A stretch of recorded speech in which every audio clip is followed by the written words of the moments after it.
कोशिकाओं को मारना है, सेल्स को मारना है। कौन सी? कैंसर सेल्स को मारना है, जो कि डिसऑर्डर होगी। डिसऑर्डर का मतलब क्या होता है?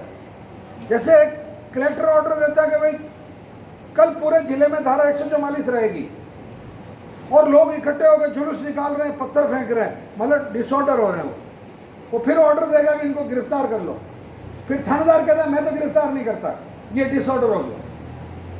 यानी कि आपकी बॉडी का जो फंक्शन है, आपकी बॉडी का जो सिस्टम है, उस सिस्टम के खिलाफ आपकी कोशिकाएं जो काम करने लग जाए, वो डिसऑर्डर है। अब ये क्या होता है कि जो नॉर्मल सेल होती है आपकी बॉडी की, सामान्य कोशिकाएं जो होती है, वो हमेशा 1 से 2 के रेशियो में बढ़ती है।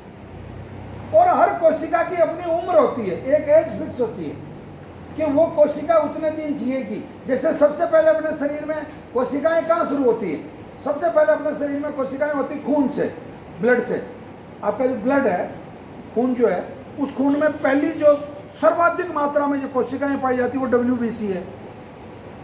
WBC 4 दिन जिंदा रहती है, मतलब बनती मरती बनती मरती, दोपहर सुबह शाम रात दिन बन रही है और रात दिन मर रही है। सेकंड, आपकी प्लेटलेट्स हैं, 18 दिन में मर जाती है। थर्ड, आपकी प्लाज्मा है जो 100 डेज में 100 दिन में मर जाता है। थर्ड, आपका 120 दिन जीती है आपकी RBC, रेड ब्लड सेल। अब कैंसर होने पे ये कोशिकाएं मरना भूल जाती है। कैंसर हो गया मतलब डिसऑर्डर हो गई, अब हम नहीं मरते हैं साहब, तुम्हारे गोड़े खोलने जो खोल लो। अब एलोपैथी वाले गोड़े खोलते हैं, जाते आपको कीमो देना शुरू किया, आपकी जितनी WBC है वो सब मरना शुरू हो गई और आपकी WBC डाउन होके आपकी जो रोग प्रतिरोधक क्षमता है, फिर उसको वापस बूस्ट करने के लिए फिर दवाई दो। मतलब चोर को पकड़ने के लिए चोरी करो और चोरी करते हुए चोर को पकड़ो। मतलब कैसा उल्टा सिद्धांत है, खुद भी चोर बनो और चोर को भी चोरी करने दो। और अंत में आपका ये स्थिति होती है कि आप 30-40 लाख रुपया खर्च कर चुके होते हैं और आपके पेशेंट की हालत बहुत नाजुक हो चुकी होती है। और कैंसर से नहीं मरने वाला व्यक्ति कीमो की वजह से या रेडिएशन की वजह से या सर्जरी की वजह से मर जाता है।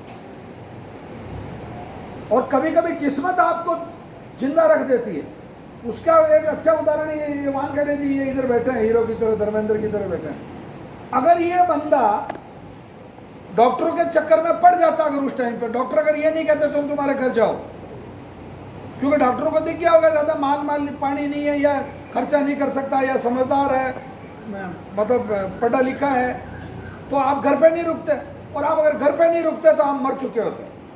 आप घर पे रुक गए, रुकते ही आपको किसी ने पता बता दिया नवग्रह आश्रम का, आप यहाँ आगे माउथ कैंसर था, भयंकर स्थिति थी इनकी, इतना बड़ा। यहाँ तो शायद आज की तारीख में ऐसा कोई पेशेंट भी नहीं जिसको इतना बड़ा माउथ कैंसर हो, इनको था। इन्होंने दवाई लेना शुरू किया और ये ठीक हो गए, बात खत्म हो गई। कितना फायदा हो गया। अगर ये उसी मक्कड़ जाल में फंसे रहते तो अपनी जिंदगी खो चुके होते। तो ये बहुत समझने वाली बात है कि कैंसर बीमारी नहीं है, कैंसर डिजीज नहीं है, कैंसर डिसऑर्डर है। अब ये आपकी कोशिकाओं ने मरना भूल गई। वो क्यों मरना भूल गई? उसका जो साइंटिफिक रीजन है, उसका जो वैज्ञानिक कारण है, वो वैज्ञानिक कारण 2018 का जो नोबेल प्राइज है वो उसको प्रूव करता है कि अगर आप अपनी सेल्स को, आप अपनी कोशिकाओं को अगर PD-1 और CTLA-4 नाम के जो 2 प्रोटीन है वो अगर खिलाते हैं तो आपकी कोशिका के अंदर उसका जो DNA है वो चेंज होकर वो मरना भूल जाएगी। 2 प्रोटीन है पूरी दुनिया में, इस पूरी जमीन पे, जो क्या अभी तक जो जिस पर नोबेल प्राइज मिला। हो सकता है कि कल और कोई नई खोज हो जाए और तीसरा प्रोटीन और बता दिया जाए, वो एक अलग बात है। पर आज की तारीख में केवल 2 प्रोटीन नॉन है जिसकी प्रेजेंस की वजह से उन कोशिकाओं के अंदर, आप में से साइंस स्टूडेंट कितने हैं ताकि उनको मैं थोड़ा सेल को समझाऊं? कोई नहीं है, साइंस का कोई नहीं है। चलो आज तो मजा आ गया, आप हैं, बस अपन 2 ही हैं, ठीक है, बहुत क्या समझाना किसी को। हाँ सही है। बताओ, आपकी जो कोशिका है ना, वो कोशिका आपकी बॉडी का पावर हाउस है, वो आपकी बॉडी की रसोई है। आपने जो कुछ भी खाया, एक वो फ्लेक्स, उसका फोटोग्राफ लेना, उस लास्ट वाले फ्लेक्स का, बहुत शॉर्ट में समझा देता हूं मैं उसको। आपने जो कुछ भी खाया उसका रस बनता है, उस रस का रक्त बनता है, रक्त का मांस बनता है, मांस की चर्बी बनती है, चर्बी की हड्डी बनती है, हड्डी का बोन मेरो बनता है, बोन मेरो में महिलाओं में मतलब रज बनता है, पुरुषों में शुक्र बनता है, शुक्र का भी ओज बनता है, रज का भी ओज बनता है। ओके, यह आपके सप्त धातु सिद्धांत है। ओज सर्वोत्तम औषधि है और रस ओज का जन्मदाता है। रस सबसे नीचे वाली सीढ़ी है, ओज सबसे ऊपर वाला शिखर है। जिसका शिखर अच्छा उसका सब कुछ अच्छा। ये राजा महाराजा पहले तुर्रे क्यों लगाते थे, साफा क्यों बांधते थे? इसका साइंटिफिक रीजन ये है कि बादशाह टोपी क्यों लगाते थे और टोपी पे के भी ऊपर वो तुर्रा मतलब यूं निकाल के, ये क्या था? अंग्रेज हेट क्यों लगाते थे? ये नेता लोग, ये जो देश को बेचने वाले लोग हैं, ये टोपी क्यों लगाते हैं या ऐसा कुछ निशान क्यों रखते हैं? ये शिखर है। आज हम हिमालय पे इतना घमंड क्यों करते हैं? हमारे भारत में हिमालय एवरेस्ट है, एवरेस्ट हमारा है। समझ में आई बात? ये जो शिखर है ये ओज है। ओज जिसका सबसे अच्छा, हमारे आयुर्वेद के ग्रंथों में लिखा है, महर्षि चरक, महर्षि सुश्रुत और वाग्भट तीनों ही इस बात को प्रतिपादित करते हैं कि दुनिया की किसी भी बीमारी की, मैं कैंसर की बात नहीं कर रहा हूं, दुनिया की किसी भी बीमारी की सबसे अच्छी अगर कोई औषधि है तो वो है ओज। और ओज किससे बनता है? सबसे पहले क्या लिया आपने? रस। मतलब आपने दूध पिया, चाय पी, रोटी खाई, शहद खाया, गौमूत्र लिया, जो कुछ भी लिया, इसके अंदर डाल दिया, वो आमाशय में गया, उसका पाचन हो गया, उसको पका से, अग्ना से, आमाशय, इस पूरा सिस्टम से वो लुगदी बन गई, उसकी लिक्विड बन गया, सेमी लिक्विड। वो सीधा आपकी छोटी आंत में चला गया, बड़ी आंत में चला गया, बाउल एरिया में चला गया, फिर रेक्टम से स्टूल के रूप में बाहर निकल गया। तो ये पूरा यहाँ से लगा के यहाँ तक का जो पूरा प्रोसीजर है, ये जो आपको दिखने में कितना दिख रहा है, मेरे यहाँ से यहाँ तक कितना है? 1.5 फीट, 18 इंच है ये। कोई लंबा आदमी हुआ तो 24 इंच मान लो। इस 24 इंच को अगर लंबा करूं मैं तो ये 80 फीट लंबा होता है। इसमें मतलब छोटी आंत, फिर बड़ी आंत, बाउल एरिया, आमाशय, मतलब यानी कि 80 मीटर की यात्रा, 80 फीट की यात्रा वो रस करता है यहाँ से लगा के बाहर निकलने तक। तो उसके अंदर जितने कार्बोहाइड्रेट्स हैं, जितने प्रोटीन है, जितने मिनरल है, जितनी फैट है, ये जितनी चीजें, आवश्यक चीजें, जो पोषक तत्व हैं, वो सब पोषक तत्व अगर औषधि के रूप में हो तो फिर औषधि वाला रस बनेगा। वो अगर अल्कोहल के रूप में हो तो अल्कोहल वाला रस बनेगा। वो अगर अमृत के रूप में हो तो अमृत वाला रस बनेगा। समझ में आ गई बात? वो अगर डायबिटीज पेशेंट है, इसको बहुत सिंपल तरीके से समझ लो। ओज कैसे समझ सकते हो? आपको डायबिटीज है और आपने चावल खाया, आलू खाया, उड़द की दाल खाई, या ये चीनी, सफेद चीनी खाई, आपने रस किसका बनाया? डायबिटीज बढ़ाने वाली चीजों का रस बढ़ाया। तो डायबिटीज तो, और डॉक्टर के वहां जांच करवाई, और तेरा तो आज तो 280 आ गया, भूखे पेट मर जाएगा। क्या किया आपने? आपने डायबिटीज खाई क्या? नहीं खाई। आपने क्या खाया? आलू खाया, चावल खाया, उड़द खाया, भैंस का दूध खाया, या सफेद चीनी खाई, आपने रस गड़बड़ कर दिया। ये उदाहरण तो समझ में आ गया ना। कैंसर का तो चलो थोड़ा आपके लिए भारी पड़ रहा है, भारी कुछ नहीं, अभी मैं इसके बिल्कुल नटे खोल के आपके हाथ में दे दूंगा कैंसर की। आपको बिल्कुल घबराने की, कहीं 1% घबराने की आवश्यकता नहीं। अब आप जब रस अच्छा बना रहे, अच्छा रस किससे बनाओगे? आपका बेटा अच्छा है, मेरा बेटा बहुत अच्छा है, किसकी औलाद है वो? आपकी।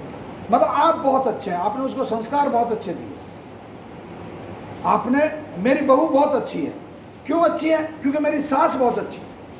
अकेली बहू अच्छी नहीं हो सकती, अकेला पिता अच्छा नहीं हो सकता, अकेला पति अच्छा नहीं हो सकता, अकेली पत्नी अच्छी नहीं हो सकती। तो इसी तरीके से रस का जो निर्माण है, आज रस का चैप्टर बिल्कुल अलग है, सुन रहे हैं आप? आज पूरी बिल्कुल डिफरेंट स्टडी है। कल मैंने यही काम किया था रात को, मैंने कहा सुबह नया क्या परोसेंगे। मेरी हर क्लास अलग होती है पिछले 8 साल से। आप लोग कल्पना कीजिए मैं कितनी मेहनत कर रहा हूं आप लोगों के लिए। 8 साल हो गए मेरी क्लास को कोई रिपीट नहीं बता सकता। 8 साल कितने शनिवार और कितने रविवार निकल गए, कभी रिपीटेशन नहीं। ये भी मेरा रस है, ये मेरा निर्माण है, ये मेरा खुराक है, मेरी भोजन है मेरा, कि मैं नया भोजन ला रहा हूँ, आपको परोस रहा हूँ, आपको वो पसंद आ रहा है। और जिनको पसंद नहीं आ रहा है उनको राम नाम है। पसंद नहीं आया कोई बात नहीं भैया, कोई जल्दबाजी नहीं, उधर भी तो जगह खाली है, वो आजकल टेंट वेंट उखड़ गए उधर मतलब। चलिए, अब आपका रस का जो रस निर्माण की जो सामग्री है आपकी रसोई है। इसको और अच्छे उदाहरण से बता रहा हूं आपको। आपकी रसोई में आप चाहते हैं कि जहर लेके आए, आप चाहते हैं अच्छी मूंग लेके आऊं, अच्छी हरी सब्जी लेके आऊं, खराब सड़ी हुई नहीं हो, अच्छा देसी गाय का देसी घी, नवग्रह आश्रम पर जैसा मेडिसिन जैसा घी मिलता वो लेके आऊं, अच्छी गुड़ लेके आऊं, अच्छा कच्ची घानी का तेल लेके आऊं, वो सब चीज़ें। तो रसोई बनेगी तो 4 मकान आगे तक खुशबू जाएगी। और उसकी जगह डालडा घी लेके आ जाओ, वेजिटेबल घी जो पहले आता था, या उसकी जगह सड़ी गली चीज़ें लेके आ जाओ, पूरा परिवार खो खो खो करेगा। और पड़ोसी कहेगा भाई साहब आप मकान खाली कर दो, नहीं तो मैं जा रहा हूँ। ये रोजाना का ये तो रस कैसा बनेगा? मतलब यानी कि रस को यूँ समझ लो कि रसोई से बन के निकला हुआ जो भोजन है वो रस है। वो जो आपके अंदर जा रहा है उसका जो निर्माण होगा वो पुण्य रस का निर्माण होगा। और वो जो रस है वो अगर उस रस के अंदर PD1 और CTLA4 नहीं है। नोबेल प्राइज मिला डॉक्टर होंजो और डॉक्टर एलिसन को, जो जापान और अमेरिका से हैं, उनको 2018 इस बात पे मिला कि उन्होंने करीब बहुत बड़े वॉल्यूम पे 5 लाख पेशेंटों के मतलब स्किन सैंपल या सेल सैंपल लिए, कोशिकाओं के नमूने लिए, और उन नमूनों को पता किया। और 5 लाख लोग ऐसे थे जिनको कैंसर नहीं था, उनके भी नमूने लिए, उनकी भी कोशिकाएं ली, और दोनों कोशिकाओं को देखा तो कोशिकाएं दोनों एक जैसी, दोनों कोशिकाओं के अंदर माइक्रोकॉन्ड्रिया केंद्र है, दोनों कोशिकाओं में जीव द्रव्य है, दोनों कोशिकाएं जिंदा है, स्पंदन है उनमें, दोनों कोशिकाएं ऑक्सीजन पे जिंदा है, दोनों कोशिकाओं को ऑक्सीजन बंद करके देखा तो मर गई। मतलब सब चीज़ें समान, परंतु उन्होंने कहा ये कैंसर कोशिका है। उसको जब उन्होंने उसका बायोलॉजिकल टेस्ट किया तो उसके अंदर उनको 15-16 प्रोटीन मिले। उसका पता किया तो उसमें 16 की जगह 14 ही मिले। तो कहा ये 2 प्रोटीन कम है भाई इसमें, देखो पता करना भाई कौन सा प्रोटीन इसमें ज़्यादा, कौन सा है ज़्यादा। पता किया तो उसमें एक तो PD1 था और एक CTLA4 था। तो उनका ये 1 बार नहीं, 2 बार नहीं, 3 बार नहीं, 4 बार, ऐसा इन्होंने 18 बार किया। ये 94 में इन्होंने काम शुरू कर दिया था अपना, 1994 94 में। ये आप लोगों को आप सौभाग्यशाली है कि नवग्रह आश्रम की इस क्लास में आप मौजूद है कि जिसमें इसको मैं इस पूरे चैप्टर को आपको क्लियरली खोल के बता रहा हूँ। आपका कैंसर ठीक होने का फॉर्मूला ही यही है, आपका पहला सूत्र ही यही है आपके कैंसर को ठीक करने का। कि इन्होंने फिर बाद में पता करते करते ये किया कि ये PD1 और CTLA4 पाया किस में जाता है। तो ये जब पता चला कि गेहूँ, जौ, ज्वार, बाजरा, मक्का, उड़द, सोयाबीन, चौला, चावल, अरहर, और वो जो ये सरदार लोग जिसकी ज़्यादा दाल खाता है ना, राजमा, वो राजमा क्या, अरे वो किडनी के आकार का होता है ना, राजमा। ये जो चीज़ें हैं 15-16 चीज़ें, इनके अंदर तो PD1 और CTLA4 पाया जाता है। अब इस पे विज्ञान में मत जाओगे इनमें क्यों पाया जाता है, दूसरों में क्यों नहीं पाया जाता। दूसरों में नहीं पाया जाता, मतलब वो कोई बड़ा इशू नहीं है। मतलब कुत्ता 4 पैरों पे क्यों चलता है, क्योंकि चलता वो इसलिए चलता है, इसलिए चलता है। इसके चक्कर में आप मत पढ़ो। हालांकि मैं साइंस का स्टूडेंट, मैं ये प्रूव कर सकता हूँ कि क्यों पाया जाता है, परंतु वो आपका सब्जेक्ट नहीं, आप और उलझ जाओगे। चलिए, अब हरी सब्जियों में नहीं पाया जाता। सभी प्रकार की हरी सब्जियां बोल रहा हूं, मतलब सब्जियां बोल रहा हूं, मतलब कि टमाटर भी हरी सब्जी है, ओके, मतलब हरी सब्जियों में नहीं पाया जाता। जितने फल हैं उनमें नहीं पाया जाता, गाय के दूध में नहीं पाया जाता।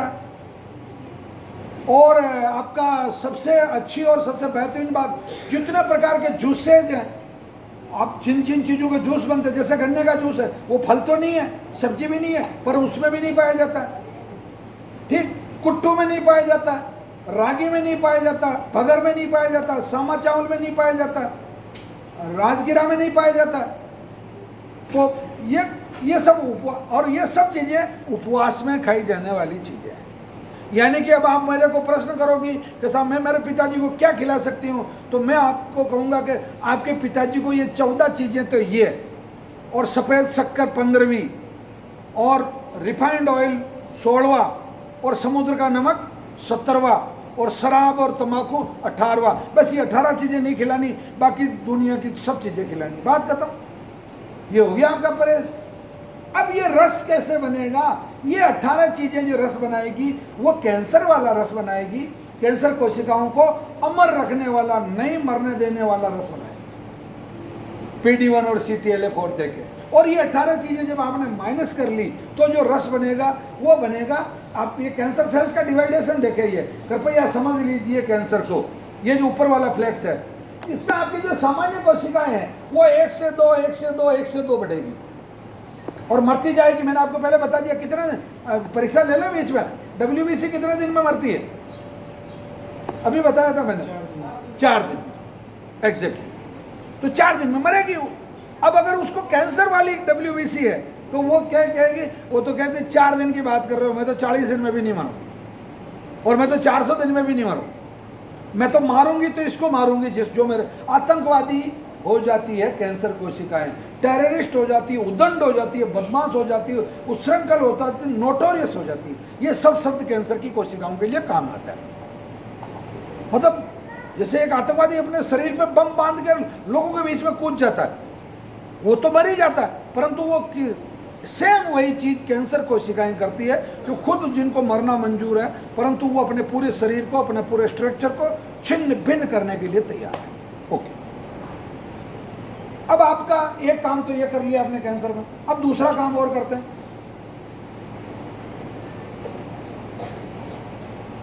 अभी आज सुबह मुझे बहुत आनंद आया, वो भैया मैं धन्यवाद देना चाहता हूँ, आप प्लीज एक बार यहाँ आए यार, मेरे को आनंद आ गया आज आपकी बात से। बैठे, अभी मैं इनसे आपको रूबरू करवा रहा हूँ। 1900, अभी क्या चल रहा, 2023 चल रहा है, 1931, यहाँ किसी का जन्म नहीं हुआ 1931 में। उसमें डॉक्टर वारबर्ग एक साइंटिस्ट हुए, उन्होंने ओमेगा 3 से 2500% मतलब 2500% एक साल में ठीक किए, फिर दूसरा साल ठीक किए, तीसरा साल ठीक किए, ऐसा 5-6 साल तक उन्होंने ठीक किए। 31 से पहले जाओ आप, 31 से पहले जाओ आप, शायद उनका था 23, 1923 में करीब 100-125% उन्होंने ठीक कर दिया। फिर 24 में ज़्यादा किए, 25 में ज़्यादा किए, तो 31 में उन्होंने 2500% ठीक कर दिए। किससे किया? अलसी से, फ्लैक्सीड से, ओमेगा 3, गाय के दूध के पनीर से, और मछली को स्टीम्ड करके, मतलब फ्राई करके नहीं, और उसको पका के नहीं, स्टीम्ड करके मतलब भाप से करके, और उन्होंने, और इससे मतलब ये तीनों चीज़ों में ओमेगा 3 होता है, ठीक है। अब उस ओमेगा 3 को हमने यहाँ तक लाके छोड़ा, उनको नोबेल प्राइज मिल गया। फ्लैक्सीड में तो समझते हैं ना आप। अब इन्होंने, इन भाई साहब को क्यों बुलाया मैंने, इन्होंने इनके पेशेंट को, वो मैंने तो बताया कि आप ऐसा करना, अलसी का 10 ml अलसी का तेल पर डे ले लो, या अलसी को रोस्ट करके खा लो। मैंने यहाँ तक बता के मेरी काम बंद कर दिया। ये नवग्रह आश्रम का सौभाग्य के ऐसे लोग यहाँ हैं। इन्होंने घर पे गए, अलसी लाए, अलसी को रोस्ट किया, काजू, बादाम, दाख, छुआरे, किशमिश, सब चीज़ों का मिक्स करके, देसी गाय का घी थोड़ा सा डाल के उसके लड्डू बना दिए अलसी के। बताइए प्लीज एक बार सब लोग। जो अलसी है, अलसी को हम लोग हल्का रोस्ट कर लेते हैं। रोस्ट करने के बाद उसमें जो मुनक्का होता है, मुनक्का बीज के साथ वो एंटी कैंसरस होता है, तो मुनक्का का मात्रा हम लोग बढ़ा देते हैं। उसमें फिर काजू और पिस्ता, अखरोट, जितना भी ड्राई फ्रूट है वो उसी मात्रा में हम लोग डाल के उसको हम लोग मिक्सी में पीस लेते हैं। उसको ठंडा नहीं होने देना, ठंडा होने से वो वो बाइंडिंग नहीं हो पाएगा। वो गरम गरम में ही उसको बाइंडिंग करके हम लोग वो फ्रिज में रख लिए, तो वो खाना आसान हो जाता है। एक ये प्रोसेस हो गया। दूसरा क्या है कि अलसी को रोस्ट करके हम लोग अपना खाने के वो डब्बे में रख लिए, और जब भी खाना खा रहे हैं तो क्या वो अलसी एक चीज़ वो सब्जी में डाल लिए, या दही खा रहे हैं तो दही में हम लोग अलसी डाल लिए। तो क्या है कि जितना ज़्यादा हम लोग लेंगे उतना जल्दी हम लोग उस सफ़र को तय कर लेंगे। और ये जब ये प्रोसेस शुरू किया कितना टाइम हो गया अंदाजन? करीब करीब 6 महीना। 6 महीने हो गया। आपको एक माइन्यूटली अंतर लगा पेशेंट हाँ, की हाँ। उसमें ग्लो में? ग्लो में अंतर आ गया। ग्लो में अंतर आ गया, मतलब पॉजिटिव चीज़ आई। और उसकी मतलब कुल मिलाकर आपको यूँ लगा कि भाई वो रोग से मतलब रोग उससे दूर जा रहा है? हाँ, रोग दूर जा रहा है, और पहले जो हमारी स्पीड थी उससे स्पीड हमारी बढ़ गई। ठीक, ये बैठे आप आराम से पैर लटका के मजे से बैठो ना, क्या फर्क है? आप विजेता लोग हैं। हाँ बेटा, ये जो अलसी है इसको रोस्ट करना जरूरी है? कच्ची अलसी नहीं जरूरी नहीं है, कोई भी जरूरी नहीं, कच्ची ले सकते हैं, पर कच्ची एजिटेशन पैदा कर देती है, क्योंकि अलसी में एक